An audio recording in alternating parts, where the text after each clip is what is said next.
पावसाळी अधिवेशनाचा आज दुसरा दिवस आहे आणि विरोधकांनी पायऱ्यांवर हे आंदोलन सुरू केलेलं आहे। शक्तीपीठ रद्द करावा अशा प्रकारे फलक हातामध्ये दिसतात। तर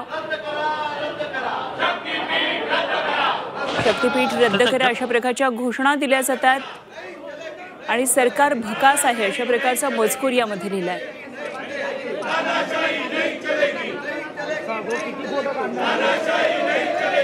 तर आज शक्तीपीठ महामार्गाविरोधात 12 जिल्ह्यातले शेतकरी आंदोलन करणार आहेत। रस्त्यावर उतरून हे आंदोलन होणार आहे। कोल्हापूरमध्ये आंदोलनाला काही वेळामध्ये आता सुरुवात सुद्धा होतीये। तर हाच मुद्दा आज विरोधकांनी सुद्धा चर्चेत आणलेला आहे आणि विरोधकांचं सध्या पायऱ्यांवर हे आंदोलन सुरू आहे। विधिमंडळाच्या काही वेळामध्ये कामकाजाला सुरुवात होईल, मात्र त्यापूर्वी हा मुद्दा आता तापवला जातोय। तर विरोधकांनी शेतकऱ्यांचा मुद्दा हातात घेतलाय। शक्तीपीठ महामार्ग रद्द करावा अशी मागणी विरोध